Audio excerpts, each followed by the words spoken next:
So yeah, ExxonMobil versus President Trump is meeting with a group of oil executives at the White House about Venezuela, announcing a huge commitment from the oil companies to go in and develop Venezuela's vast oil reserves.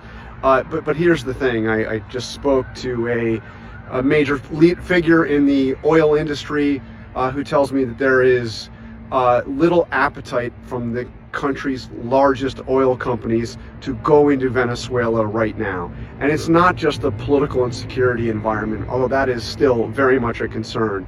It's the oil at $50 or $60 a barrel, which is about where it is now today, about $60 a barrel. It's not profitable to make the investments, I'm told, in Venezuela that you would need to make. And here's why. Venezuela does have those vast oil reserves, the largest on the globe. The largest, no country has more proven oil reserves than Venezuela. But right now it produces just a relatively small amount of oil, and that's because the oil facilities in Venezuela are in such disrepair that it would take billions of dollars, hundreds of billions of dollars over several years to clean up the oil facilities and to make it profitable to extract the oil you would need to get out of Venezuela. And here's the other factor. Venezuela is known for having the world's dirtiest oil. It's not like you turn the spigot on, you fill up the barrels, and you send them out on the world oil market. It is very thick, dirty oil that costs a lot to extract, notoriously large amounts of money. So while we will hear a lot of talk about profiting immensely off the oil in Venezuela for both the Venezuelan people and the American people, and whatever you think of the morality of that, the oil industry has serious doubts about whether it is feasible. President Trump is meeting with a group of oil executives at the White House about Venezuela, announcing a huge commitment. Yeah, that's pretty much the crux of it. ExxonMobil doesn't want to get involved. Abafuni seems like they don't want to play ball with Trump, which is funny because Venezuela used to be, or ExxonMobil. Want to learn about Venezuela? I'm getting the board. Whoever said teaching wasn't physical. ExxonMobil used to be the dominant company. Learn about Venezuela? I'm getting the board. Oh my God. Whoever said teaching. ExxonMobil used to be the dominant company in Venezuela back when they were using free market and before they nationalized the oil. Because before Maduro was in charge, there was another guy who was in charge. We're gonna watch a video right now. I can't remember his name. I think it's Sanchez or something. But that's the guy who nationalized the oil, like Venezuelan oil. And after he nationalized it, ExxonMobil pretty much exited Venezuela and bayiyeki Venezuela as it is. And then Venezuelan people or the Venezuelan government pretty much fucked up the infrastructure. They couldn't maintain it because they are busy with maintain. I guess it's the South African problem yokuthi uthola infrastructure ephilayo. And then for some reason, whether it's corruption or whether it's incompetence, because honestly, amajita mfethu ayiphumele kasi amanye. Amajita ayilambele, amajita sikhule kanzima mfethu. And then masithola ithuba lokushaya siyashaya mfethu, yabo. Masithola ithuba lokushaya siyashaya, siyancinza. I guess it was that sort of thing ukuthi amajita aseVenezuela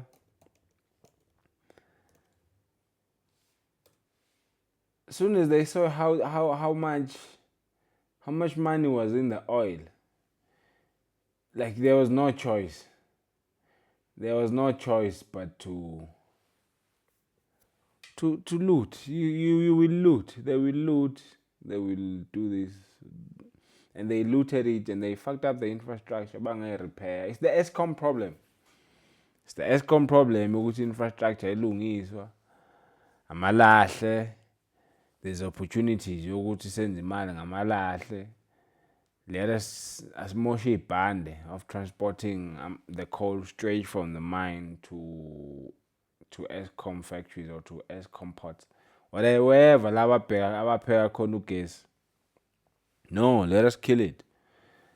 We need to create a need. We must need trucks. We must need trucks to transport coal from the mining all the way to the power station. Fuck the belt. Cut the belt. The belt. Sizodla kanjani makune belt? Because now Eskom is financing their own operations. No, Eskom must not finance their own operations. We must eat. We must chop off the belt, and then we put our own Code 14 trucks to transport the coal from the mining station to Kusile power station, so that we make money.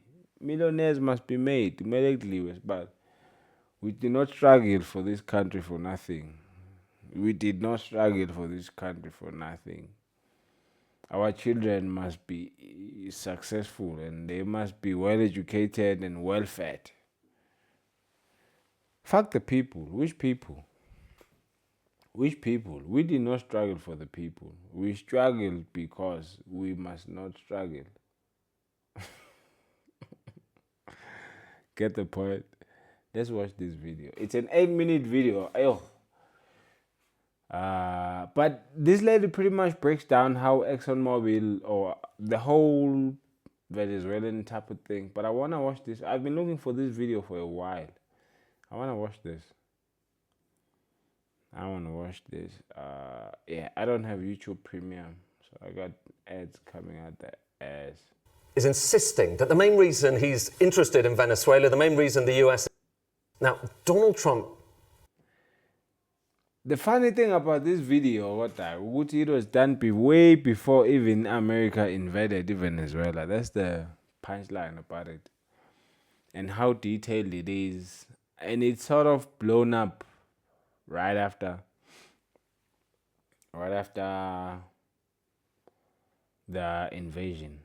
I think we should start with this because this sort of build, it gives the foundation, the background of it. Let's watch this. It wasn't physical. All right, people want to know about what's going on between the United States and Venezuela, but in order to understand what's going on today, you need to understand what has gone on before. That's why history is so important, guys. Come on. Venezuela and the U.S. I've decided to do this chronologically because I feel like doing history metaphorically difficult. Number one, pre-1998. Pre-1998, Venezuela had a huge oil supply, actually, biggest in the world, and the biggest stakeholder was a U.S. company called Exxon. Why is this important? Because of their huge oil supply in Venezuela, Exxon took it over. So the vast amount of profit, the percentage of profit, went to the U.S., and Venezuela as a country got next to nothing. And because of this, their economy started to fail. And as their economy started to fail, guess what? A dictator waiting in the wings wanted to jump in and save themselves from God knows who. Oh, from the United States.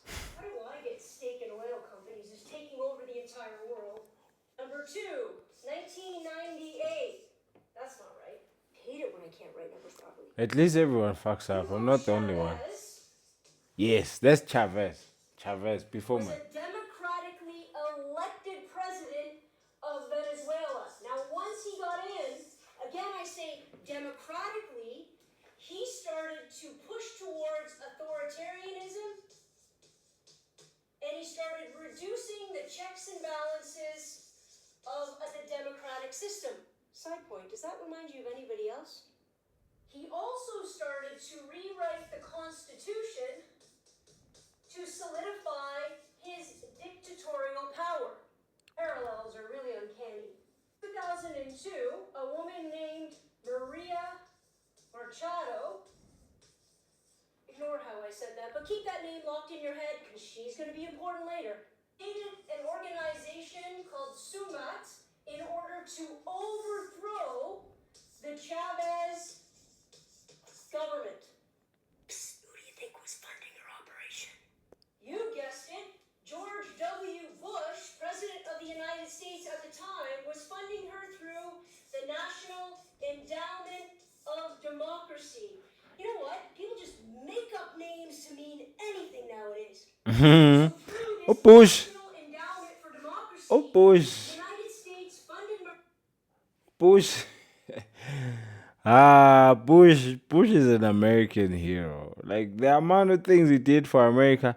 I think maybe 20, 10, 30 years from now, Trump is almost gonna be remembered as the equivalent of Bush. Like as much as there's no 9/11 with Trump yet, but he's really pushing for America. Like all these type of things, like what Bush was doing. Like democracy. You know what? People just make up names to mean anything nowadays. So through this National Endowment for Democracy, the United States funded Machado in order to overthrow Chavez. And when it didn't work, Bush said, "Not my problem, I didn't know anything about it." And she was eliminated from all political life going forward. And then, in political about it said, "Not my problem, I didn't know any." Didn't work in order to this Chavez.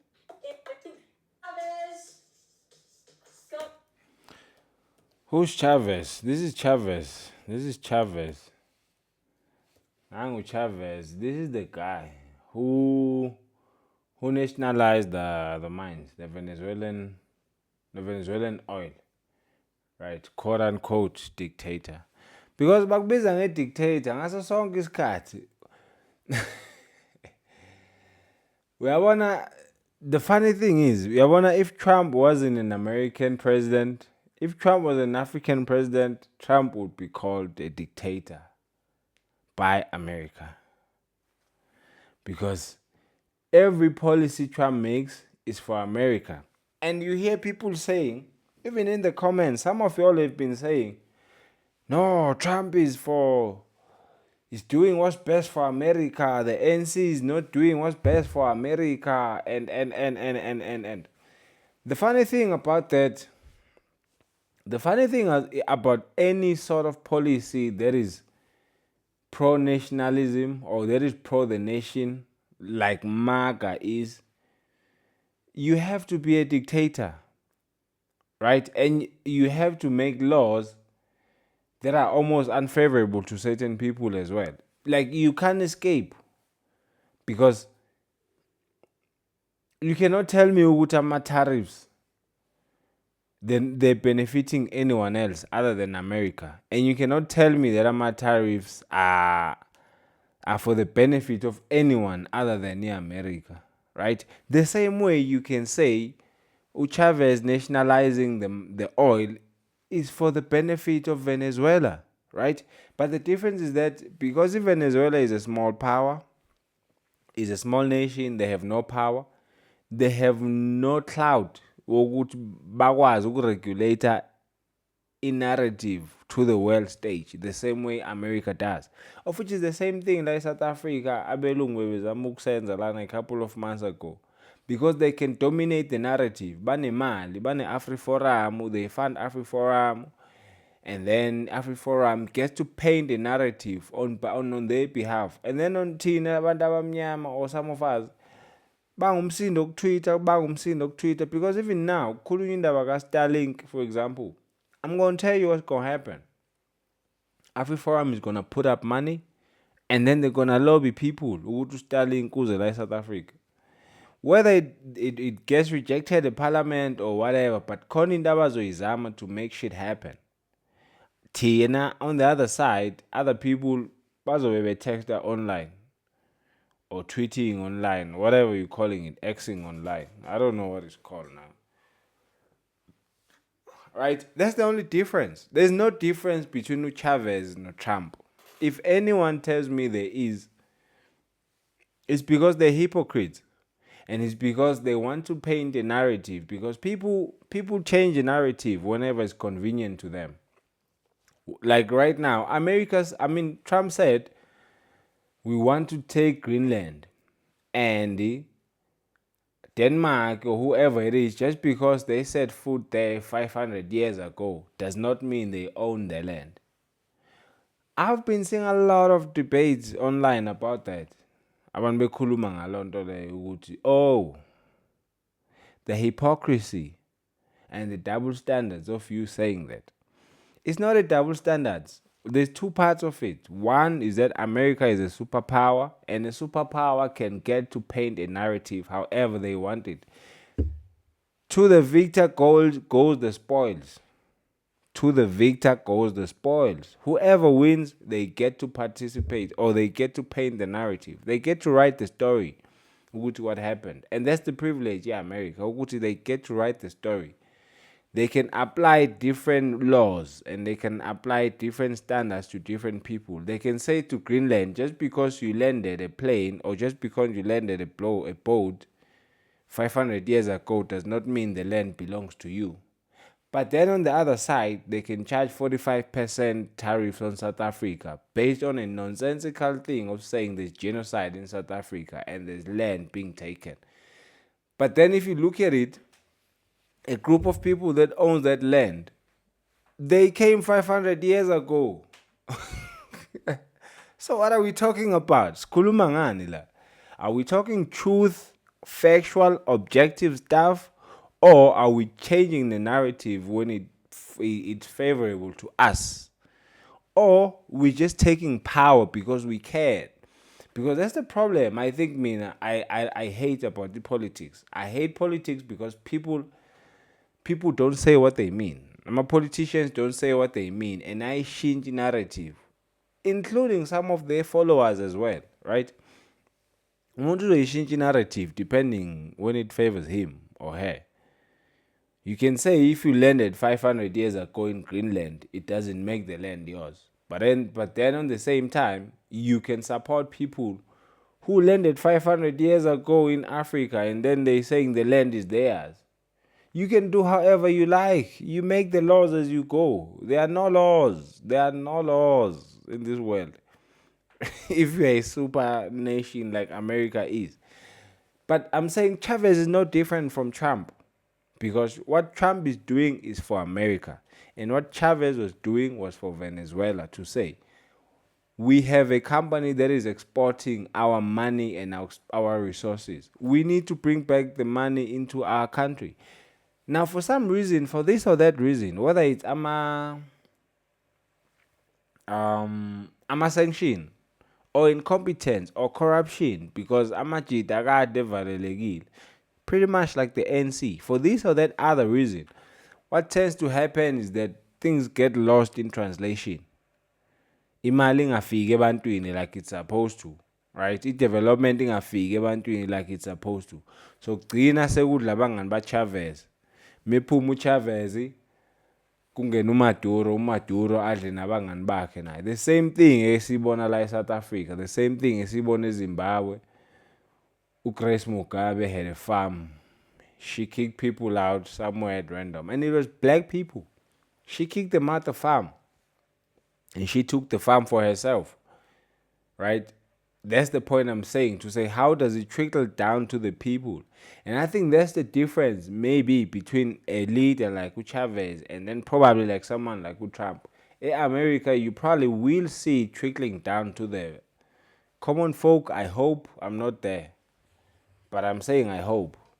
But it never happens anyway. In any society, there's always the cream and then there's the bottom. But anyway, let us continue with this.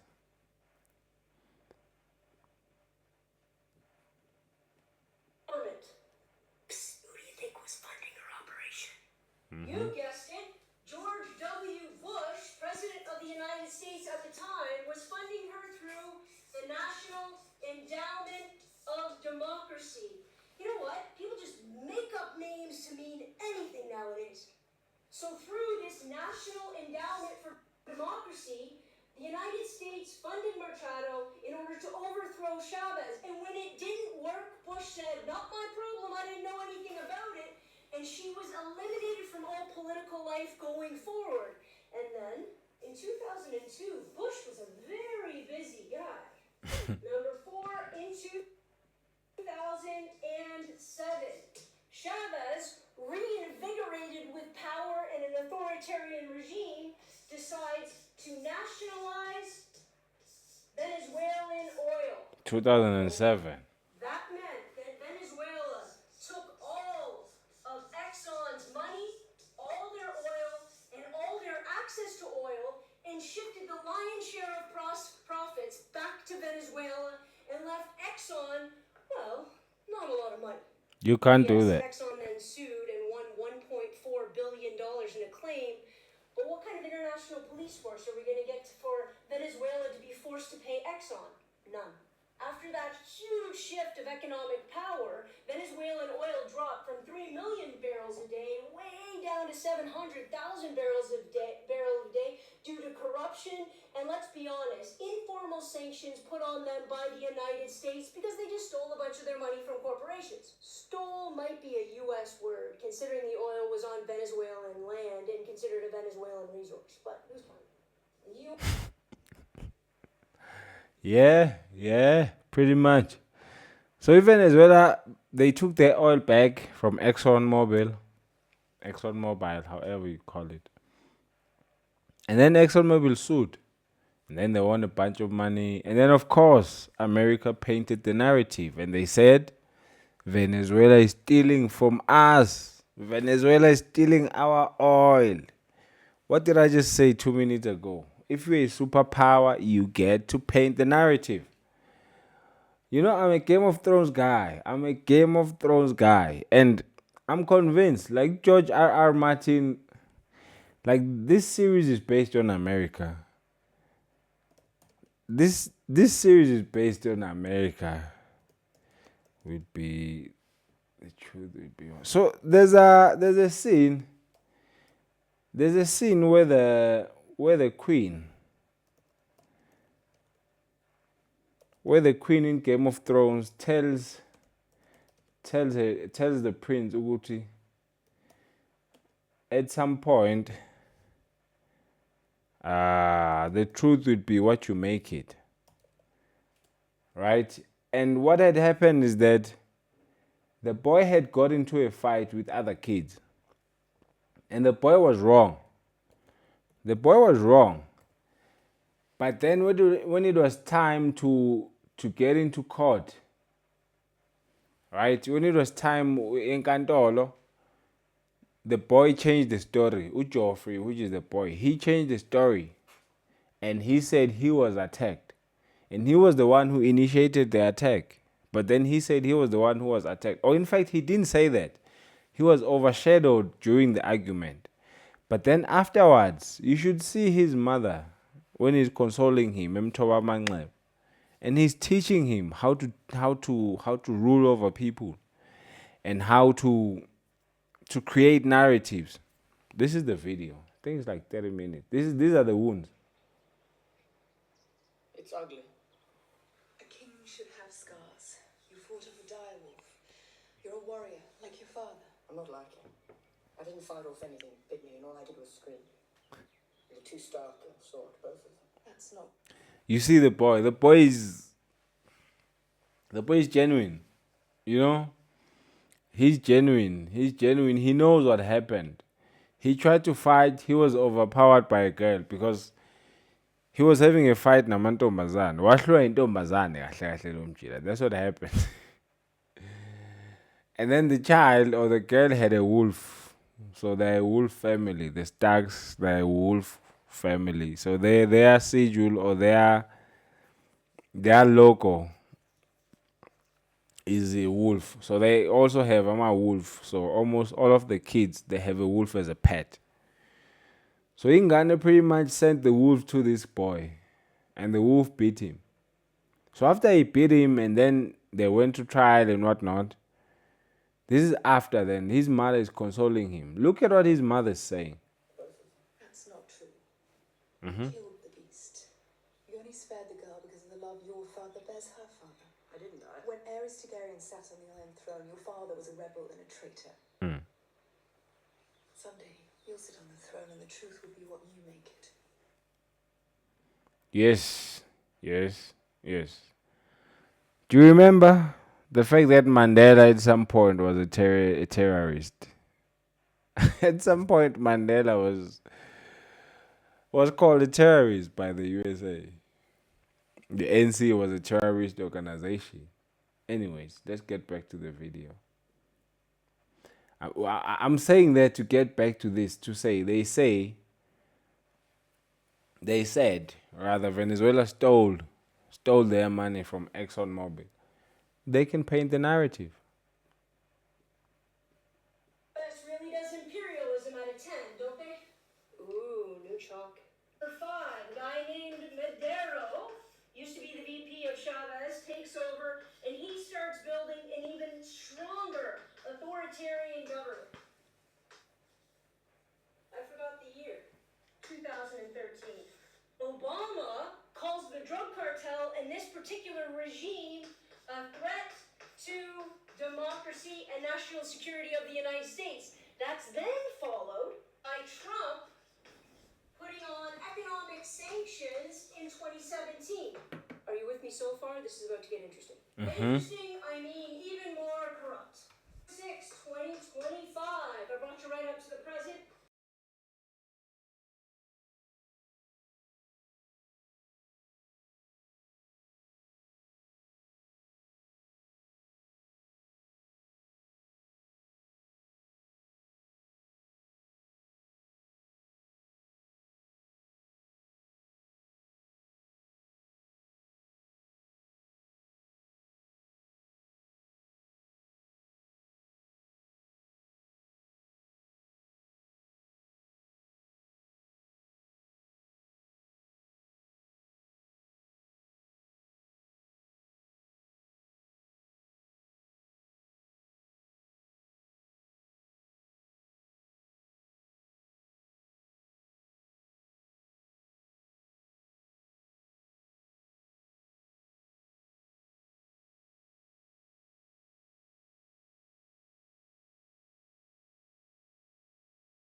Dollars. Focus, focus, focus, focus, And what focus. that has served the United States in doing is solidifying its Focus. So, oil is more traded in control of dollars. the world's biggest oil supply. Oil is That's traded our in foreign dollars.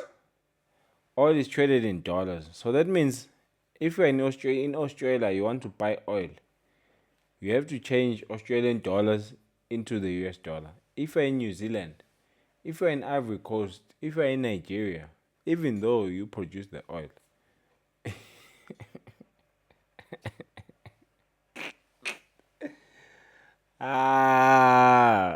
it's even funnier that I'm saying it. It's even funnier that I'm saying it. You have to convert your money to dollars and then you can buy oil because oil is priced into dollars. Remember that old man he talked about right now oil is trading at 57 and that's the reason why ExxonMobil doesn't want to go to Venezuela. Well, it's appreciating now. Almost since that because they had an I don't know why I have chicks adverts, bro. Goodness.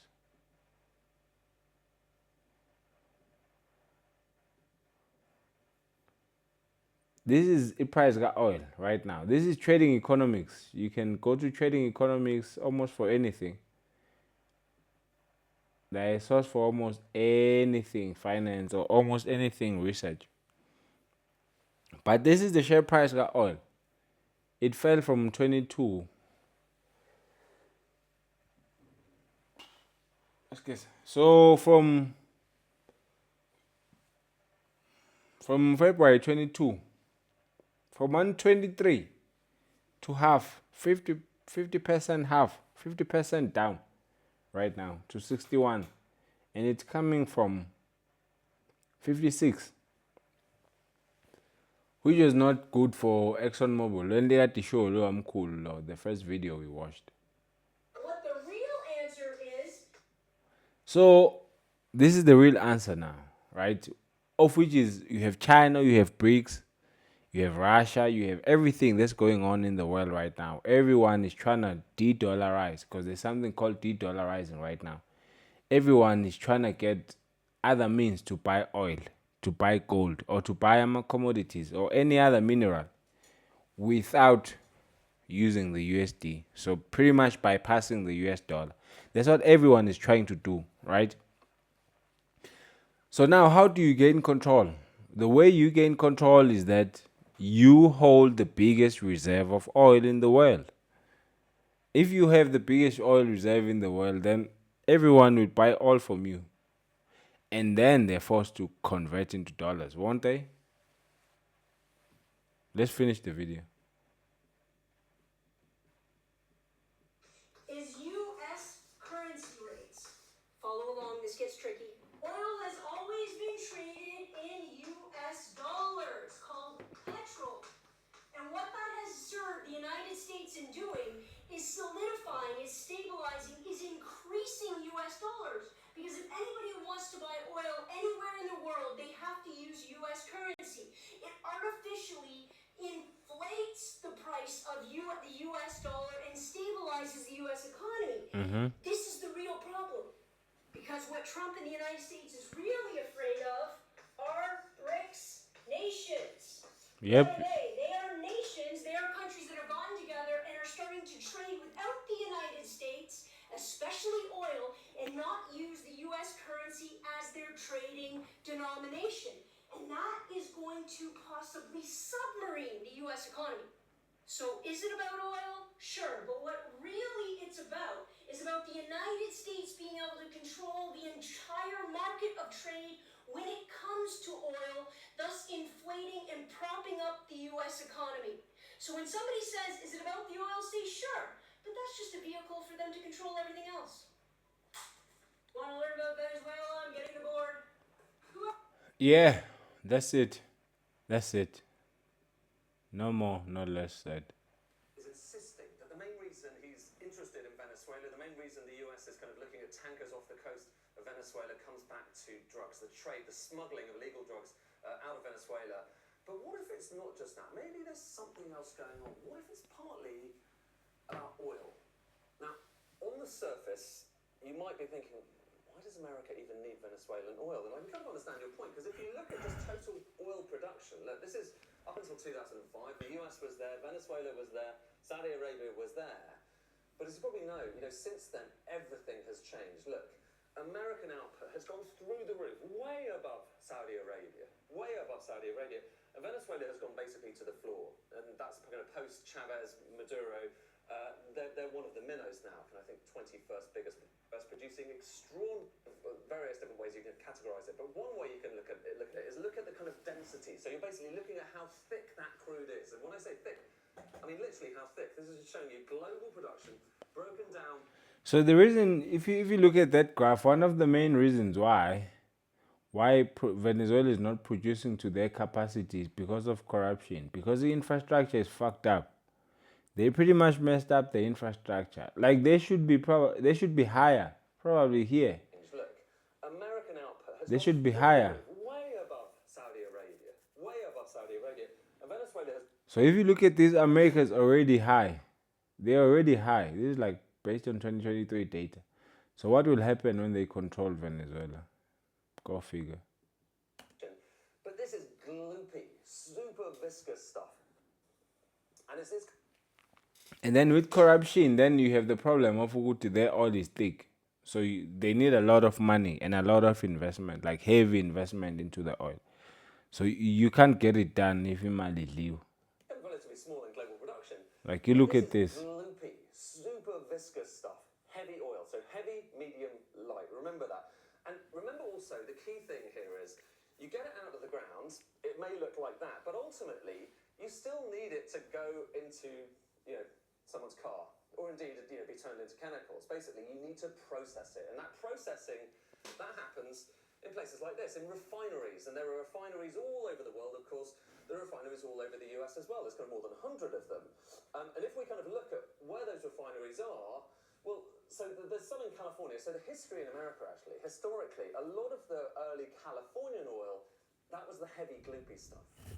And if you look at kind of some of the refineries in America, so here are some of the refineries. There's one in LA there. These are the 10 biggest. You've got some up here around kind of towards Canada. We'll kind of come to that in a second. But a lot of them are down there, kind of Texas, Louisiana, The on South. coast. The And here's South. the thing. These refineries are primarily set up for heavy oil, for taking that gloopy stuff and turning it into gasoline and all of the other different products. But here's where things get interesting. And remember that chart I showed you a moment ago, the one where we showed kind of shale oil and how it kind of went through the roof? The oil that's generally produced with shale oil, the fracking oil, that comes out of the ground mostly in the light form. So it's the smoothie. It's sometimes actually even clear. It comes out of the ground clear rather than black. And that's the majority of American production right now. Shale oil tends to be light stuff. And actually that's kind of going back 10 years. Look at where we are now. Look at those bars. In the last few years, the amount of light oil being produced in the US has gone up and up and up, and the amount of heavy stuff has gone down. But back to those refineries. They need to be fed. If America's going to have gasoline, it needs to feed those refineries with heavy oil. So if you look at the kind of imports coming into America, in recent years, even though America is producing so much oil, more oil than it ever produced before, it still needs to suck in loads of oil from overseas. And the type of oil we're talking about, it used to be, it's mostly heavy crude. It used to be only 12%. So only 12% of imports were heavy, gloopy crude. Now, it's about 70%. So 70% of the oil coming into America, which it needs to basically keep its economy going, is heavy crude. And where does heavy crude come from? Well, here are some of the big countries where you find most of it. It's Canada and Venezuela. There's one other I'll come to in a second, which we'll come back to. But it's Canada and it's Venezuela where you get most of this heavy crude oil, which is why, back to think about where those refineries are, they're mostly set up, kind of, you've got some in the north there to get heavy oil coming out of Canada, and you've got some around the kind of Louisiana and elsewhere in Texas to get that heavy oil that comes in from Venezuela. That was kind of the way they were set up. And it's really expensive to rebuild these things. You can't just chuck out a refinery very easily overnight. Some came from Mexico and the Gulf of Mexico as well, and that was pretty heavy too. So that's the picture in America. And the upshot is, even though America's producing more and more oil, the imports, this is showing you imports of oil into America, are still really high. And if you break down those imports by the country that stuff is coming from, well, there's Venezuela, and it used to be a decent slug, actually more coming from Venezuela just about than from Canada, just at the turn of the millennium. But now look what's happened since. Right now, Canada has gone from... If you remember, by national hour 2013, you can see Uti Yakala, this purple gets smaller and smaller from 2013. It gets smaller. Because we have one Uti cooler in 2000s, but it got smaller. Why? Nationalization. 15% of all of the US imports of oil to 61%.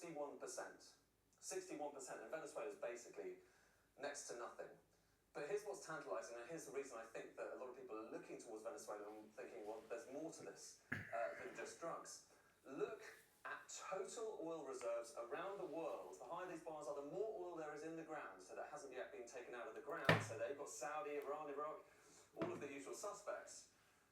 But the biggest of all, and this is according to various different sources, the biggest of all is Venezuela. And what's that oil?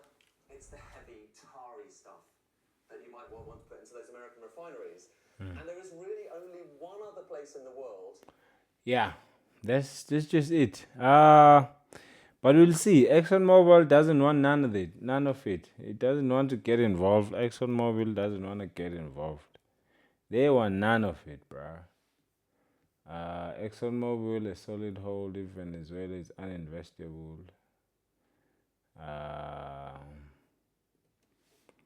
Yeah. But Trump is threatening to block them. We're gonna read this in like 2 minutes. Oh my god. No. They're trying to do. So Donald Trump has said he might block ExxonMobil from investing in Venezuela after the oil company's chief executive called the country uninvestable during a White House meeting last week. So Darren Woods told the US president that Venezuela would need to change its laws before it could be an attractive investment opportunity. During the high-profile meeting on Friday with at least 17 other oil executives. So Trump had urged the group to spend $100 billion to revitalize the Venezuelan oil industry. In a meeting less than a week after U.S. forces captured and removed Venezuelan President Nicolas Maduro from power in a brazen overnight raid. So Woods, who's the ExxonMobil CEO, so Wood's skeptical remarks quickly emerged as the dominant headline, undercutting the White House's hopes of building momentum from his engagement with the world's most prominent oil executives. I didn't like Exxon's response. That's Trump. Angithandi into eshiwayo abafana. Yabona abafana angithandi indaba beyisho. That's pretty much it. So Trump said, I didn't like Exxon's response. Trump told reporters on Air Force One on his way back to Washington on Sunday. I'd probably be inclined to keep Exxon out. I didn't like their response. They are playing too cute. So Exxon did not immediately respond to a request for comment. But Exxon, ConocoPhillips, and Chevron, the three largest oil producers, were for decades the most prominent partners of Venezuela's state oil company PDVSA. So they're saying Exxon, ConocoPhillips, and Chevron. They were the biggest companies that operated in Venezuela back in the day. They had the show losses. So the government of late President Hugo Chavez nationalized the industry between 2004 and 2007. And while Chevron negotiated deals to partner with PDVSA, ConocoPhillips and Exxon left the country and filed for prominent arbitration cases shortly after. Which goes back to this.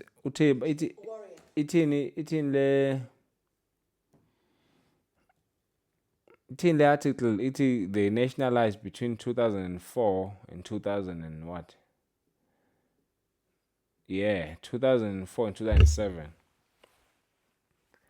So if you look at Mabuale graph,